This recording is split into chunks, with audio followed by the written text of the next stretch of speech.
Father Janlo. Okay. Si Brother Jeffrey Umbal. Brother Jeffrey Umbal, good evening, Brother Jeffrey Umbal. Hello, good evening sa lahat. Okay, go Hello ahead. po. Ang Ang tanong, tanong, ang tanong ko po, saan po ba, anong version po ba sa Bible nababasa na sinabi ni Kristo na ako ay Diyos? anong version sa Bible na sinabi ni Kristo ako ay Diyos? Oh, Aramaic New Testament in plain English. anong version po? Ano po yun? Aramaic New Aramaic? Aramaic New Testament in plain English. Sa anong verse po? Anong chapter at verse nakasulat? Ano yon? John 13 verse 19.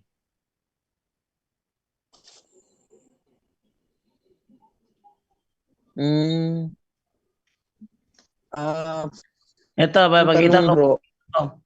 Papakita ko. Sige po. Ito. Ito yan, oh. Aramaic New Testament in plain English, sa John chapter 13 verse 19, sabi ni Kristo ganito, I have not spoken about all of you, for I know those whom I have chosen, but that the scriptures may be fulfilled, he who eats bread with me has lifted up his heel against me. Now I am telling you before it happens, that when it has occurred, you shall believe that I am the living God. Timeless truth I speak to you, whoever receives him, whom I send receives me, and whoever receives me receives him who sent me. I am the living God. Pakiulit nga bro kung anong version yan sa Bible. Aramaic New Testament in plain English. Aramaic New Testament in plain English. Sige po. At saka pangalawa kong tanong, pag ang isa po bang bata na nabinyagan at namatay, may possibility ba na ang kanyang kaluluwa ay mapupunta sa langit? Talaga naman pupunta sa langit yan, bro. Kasi ano tayo niya sa awa ng Diyos eh. Okay po, salamat po sa paliwanag. Yun lang po yung tanong ko.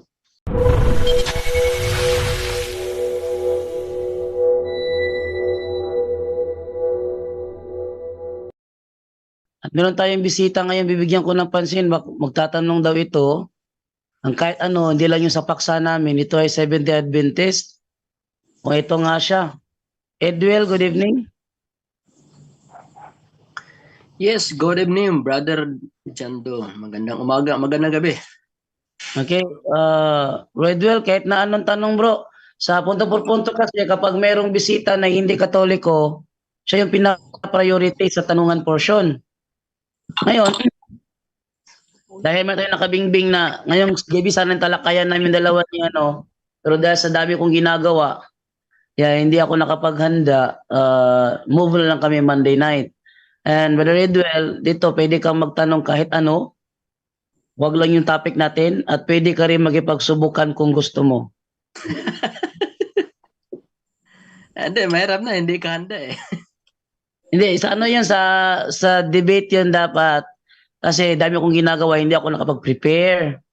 Kaya, pero kahit na anong tanong bro na wala kinalaman doon, pwede mo namang itanong dito, pwede ka rin magkipagsubukan. Okay, pagsubukan. Tanong ko.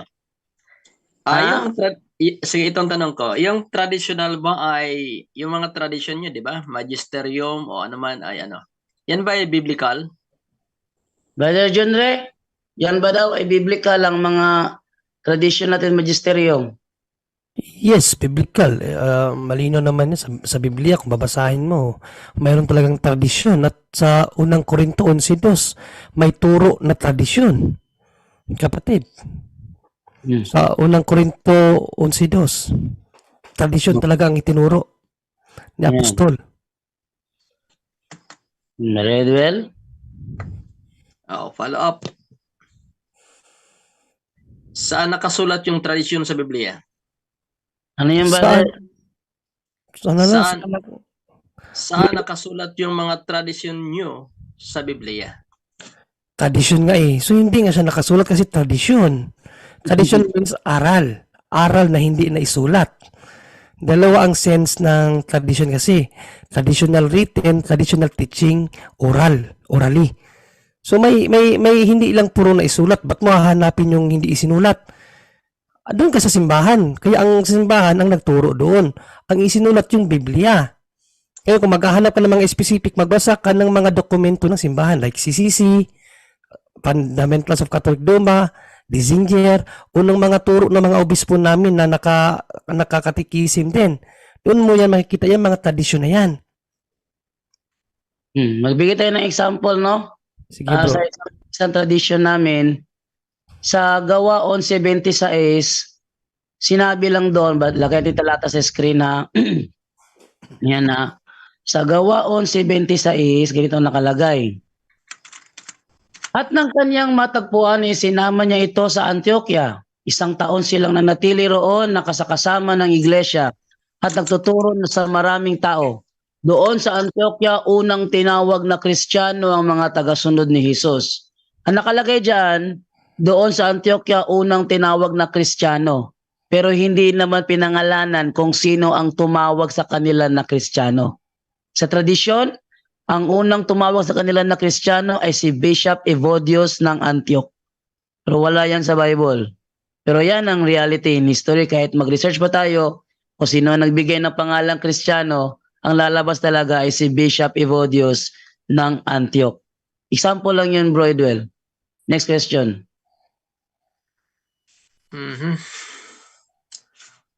Di ba ang tradisyon yung mga pinapractice ninyo, yun ang tradisyon, di ba yun ang tradisyon na sinasabi ng Biblia? Traditions means aral. Aral. Pag sinabi mong tradisyon, yung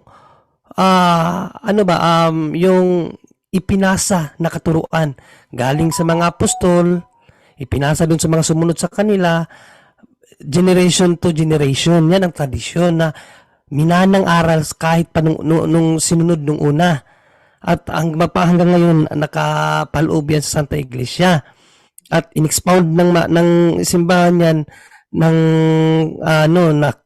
sa nagdaan na panahon, in-expound ng simbahan, in-explain ng maigi dahil marami ng mga nung wala na mga apostol, di ba? Biblical naman yan na may mga magtuturo ng mali. Kaya ang simbahan nandyan, ang simbahan ang nagpapaliwanag sa mga maling akala ng ibang Kristiyano noong unang panahon. Halimbawa, may nagtuturo na si Kristo, lumabas si Arios, si Kristo ay hindi Diyos, tao lang. So, in-explain ng simbahan, hindi ganyan ang aral na ibinigay sa atin ng mga apostol at ng Panginoong Kristo, ganito yan. Tapos, ginamitan niya ng mga philosophical term para mas maunawaan. Kaya ngayon, nagsilbi yung tradisyon ng simbahan, yung mga katuruan na yun, explained by the church, no, through CCC, mababasa natin yan, Fundamentals of Catholic Dogma, and many Catholic books. Nandyan ang tradisyon natin, bro, mababasa. Okay. Brother Edwell, next question. Okay. Yung mga traditions na yan, bro, ay sinasang-ayunan ba yan ng Diyos o kaya sinasang-ayunan ba yan ng Biblia? Yes, dahil ang Diyos mismo nagsabi, makinig kayo sa simbahan. No? Luke 10:16, ang nakikinig sa simbahan ay nakikinig sa akin. Hindi naman yun kayo kasi kailan lang kayo. Ang Katoliko nandyan na, kahit ano pang tutol nyo sa historically nandyan talagang Katoliko. Kaya walang ibang simbahan ang sinabihan ng Panginoon na pakinggan. Ang Iglesia Katolika lang. Biblical yan. Ba't naman magsasabi ang Panginoon ng ganun kung wala palang Iglesia? At hindi yun kayo, bro. Dahil reality, kailan lang kayo? 18th century lang kayo. Sandali, wala pa naman akong pinatunayan, ano? Ay, hindi ano lang yun. Kung sa bagay, yun lang yung Bakit mo sagot naman tinitira agad ako? Okay, sige. Next question. Tanong lang naman na yan. sorry. Sige. Tanong-tanong naman na tayo. Sige. Paano mo nalalaman na yun nga ang tradisyon na itinuro ni Pablo, samantalang hindi naman nakasulat? Well nga bro, dahil walang ibang eksistidong iglesia simula noon hanggang ngayon. Sino ang pinasahan ng tradisyon? Yan sabi ni San Pablo, panghawakan mo maigi ang tradisyon na ibinigay ko sa inyo. Sino yung iglesia na pinasahan ng tradisyon na yun? Hindi ngayon kayo. Kami yun kasi historically, mababasa talaga, Iglesia Katolika existed na for the very first year of Anno Domini. Ang simbahang Katoliko lang ang itinuro ng history na nandyan. Hindi SDA, hindi Iglesia ni Cristo ni Manalo, hindi yung mga Baptist o ano pa, Katoliko lang sa ayaw nyo ano sa hindi, no? Uy, sino yung pinagbilinan ni San Pablo na pangalagaan maigi ang tradisyon na ibinigay ko sa inyo? Bakit basahin mo na lang mo dyan do, baka sinabi, baka isipin niya nagkakaka lang tayo yung 2 Thessalonica 2:15 bro. Okay, 2 Thessalonica Sa KJV kasi KJV to sila eh. Sige, 2:15 na ikalawang Thessalonica, sabi ganito, therefore, brethren, stand fast and hold the traditions which ye have been taught, whether by word or our episode. Sino yung sinabihan ni San Pablo dyan na panghawakang maigi yung tradisyon na itinuro, whether by words or our epistle, sa pamamagitan ng salita, oral, at epistle, yan yung Biblia. Isimbahan lang ang nag-hold niyan eh. Sino bang gumawa ng Biblia? Di ba? Simbahan Katoliko? O saan yung isa? Yung tradisyon, yung oral? O saan yun? Kung hindi sa Katoliko, kaya sa inyo, kailan lang kayo eh? Kailan lang kami? Another? Oo. Sige. Kailan lang yung tradisyon nyo? Kailan lang dumating sa simbahang Katoliko yung mga tradisyon tulad ng may mga tradisyon yung All Saints Day. Halimbawa, infant baptism. Kailan lang yan dumating sa Romana Katoliko yung infant baptism? Wala pa ang Romano Katoliko bro. Tinuro na yan sa Old Testament. No? Kaso nga lang, hindi niyo yan mababasa kasi wala sa Biblia niyo. O nangyari kasi 66 ang Biblia niyo, sa amin 73. Kaya hindi niyo mababasa sa Biblia niyo, pero sa Biblia namin mababasa yan. O ikalawang Makabeo 12:43 hanggang 45. Si Haring Judas nagpadasal, nagpalikom ng 2 pilak na pera pang inibigay niya sa Jerusalem para doon sa mga sundalo niyang namatay. Pinagdasal niya ang kaluluwa dahil naniniwala siya sa muling pagkabuhay. Nabigyan sila yung mga sundalo niyang namatay, ibigyan ng muling bubuhayin sila ng Panginoong Diyos sa huling panahon. No, pambayad yung pera na yon doon sa mga namatay. At sa batas ni Moises, di ba batas kayo ni Moises, ba't di nyo sinusunod ang batas ni Moises? Basahin mo bro, Doc NGV 30:16, kung wala bang pera pambayad sa kaluluwa. Ano yan? King James 30:16. Version? Exodus 30:16. Okay, Exodo 36:10. Okay, sabi sa Exodo 36:10 ay ganito sabi sa 36:10 ng Exodo. And he coupled the 5 curtains one unto another, and the other 5 curtains he coupled. 36, di pala 16. 36. Okay. And he made thereunto 4 pillars of shittim wood, and overlaid them with gold. Ay, hindi yata yun. Ano? 6:30 yata. 16. Nakalimutan yung talata. Sige, mamaya na lang bro. Isipin ko na lang muna yung talata.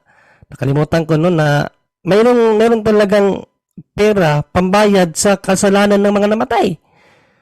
Anong gagawin doon sa pera? I-contextualize natin sa ikalawang Makabeo 12:43-45, ibinayad yun ni Haring Judas doon sa Jerusalem para yung mga namatay niyang sundalo ay mapatawad sa kanilang kasalanan. Nasa Biblia yan, wala pang simbahan. Itinuro na yan sa Biblia. Kaso lang hindi mababasa sa Biblia niyo kasi kulang yung Biblia niyo. Ano pa yung isa mong tinanong na sa Katoliko? Yung isa pa? Kasi sabi mo, walang panalangin sa mga patay. May isa pa eh. Ano yung isa mo? Go. Infant baptism. Yo, infant baptism. Infant baptism, ang Diyos na bakibasa bro dyan do, magandang balita Biblia. Unang Korinto 10:1-2. Okay, unang Korinto? Ikalawang Korinto 10:1-2. Okay, ikalawang Magandang Korinto balita 10. Biblia. Sabi ganito, akong si Pablo na ang sabi ng ilan ay mapagkumbaba at mabait kapag kaharap ninyo, ngunit matapang kapag wala riyan. Ay nakikiusap sa inyo alang-alang sa kababaang loob at kabutihan ni Kristo. Ipinapakiusap kung huwag ninyo akong Unang piliting Korinto yan bro, magsalita. 2 Korinto. Kalawang Korinto to. Unang Korinto 10:2. 1-2. Sa gayon, nabautismon silang lahat sa ulap at sa dagat bilang mga tagasunod ni Moises. Ayan, no. Nabautismuhan ang lahat sa dagat bilang mga tagasunod ni Moises. Kasama ba mga bata dyan? Exodo 12:37 bro dyan do. Exodo 12:37. 37. Oh. 12:37 ng Exodo. Ito, sabi, mula sa Rameses, naglakbay ang mga Israelita patungong Sukot. Humigit kumulang sa 600,000 ang mga lalaki bukod pa sa mga babae at mga bata. Oh, Diyos mismo nagbautismo sa mga bata. Oh. Nabasa hindi? Meron. Ayun lang ang hindi sumusunod sa Biblia. Pero kami mga Katoliko, biblical kami ang turo namin kasi kami nga ang nangalaga sa iniwan na aral ng mga apostol. Words and epistle. Biblical yan. Ba't hindi kayo nagbibinyag ng mga bata? Yang Diyos nga mismo nagbinyag ng bata. Okay, next question, Brother Edwell. Ayun ba, ay literal ba yun na bautismo? Yung mga bata doon sa Red Sea. Yan ba literal? O sa amin, literal sa amin yun. Iwan ko lang sa inyo kung ano ang ibig sabihin sa inyo ng bautismo. Binautismo yun sa dagat eh. Next question, Brother Edwell.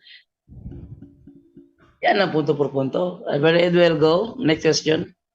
Ay sila ba ay nabasa sa tubig na sila ba ay nailubog doon sa Red Sea kung sabihin mong literal?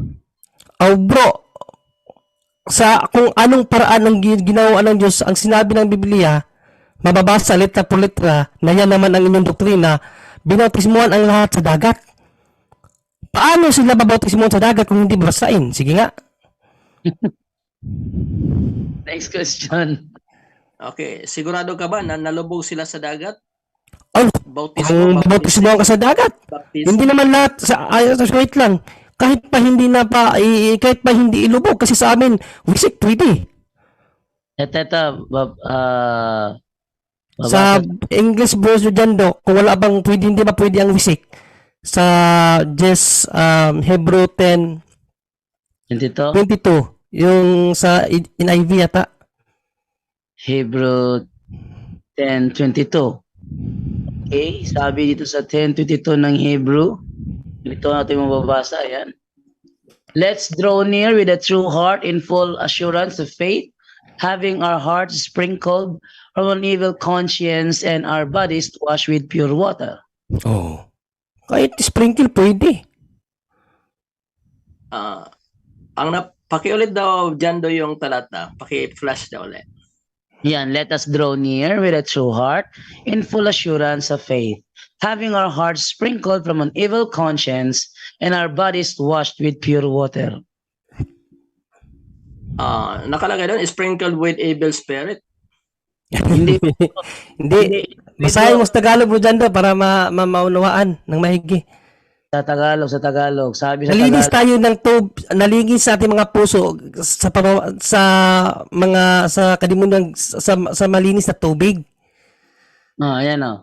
Kaya't lumapit tayo sa Diyos ng may pusong tapat at may matibay na pananampalataya sa Kanya.